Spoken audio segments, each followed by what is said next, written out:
Hi guys, thanks for joining us. In terms of your pre-season, how do you think it went? I think it was quite successful, was it? I think it's went well so far. We've been putting in a lot of hard work since Christmas time. It's been a long couple of months, but we'll be very excited to actually get on the pitch and play a competitive game next week. We're very excited. You played a couple of the teams from down south during pre-season. I think it went very well for you in terms of building up to what's going to be the All-Ireland Cup.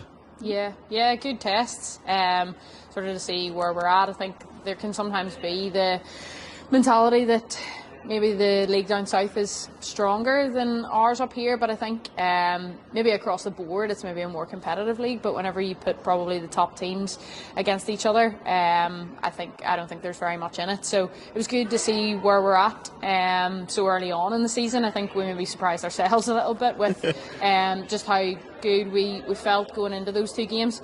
So hopefully that form continues, both going into the league and then into that All-Ireland Cup. But we'll take a lot of confidence from those early results. You were saying there about how well you felt you were doing, but huge announcement today. Two signings, so I'm sure they'll push you on. What do you think?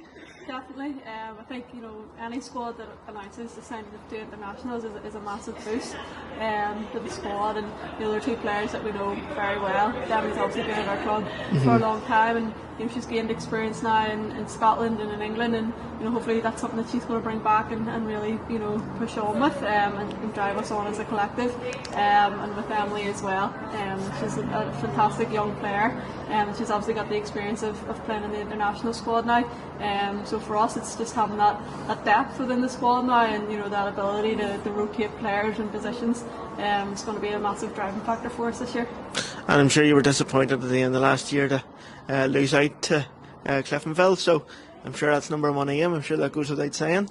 Yeah, I think we still walked away with two trophies from last year. Yeah, the cups, yeah, to say that it was a disappointing season maybe sounds a little bit silly, but that's kind of just the standards that we've set for ourselves, obviously, in the last few years. I think there was also a disappointment with Europe as well for us. Felt like a real opportunity missed. It's been an ambition of ours for a long time now to get out of the group, and we felt like last year was probably our best chance, and we felt like we were pretty hard done by in the match, and probably were the better side. So to have to miss out on Europe now this season, because we really would have wanted to try and right that wrong from last year, we have to wait a little bit longer for that. So that's probably as much of a driving force in itself to go and win the league, to then get on to that European stage again.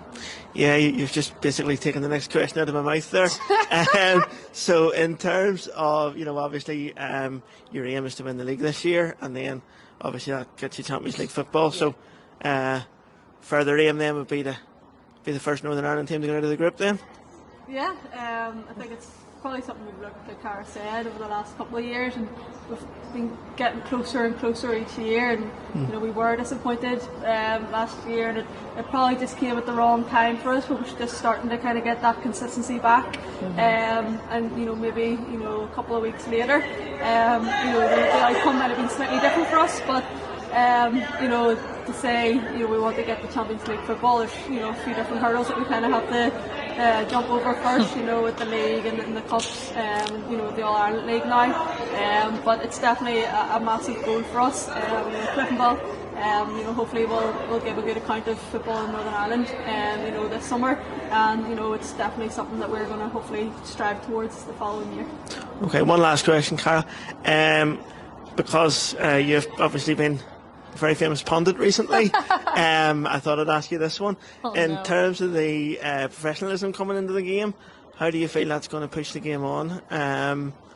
Do you think it's a good thing, in terms of straight away, or do you think it'll take a while to bed in? What do you think? I think certainly by paying players money doesn't raise the standard of the league, automatically.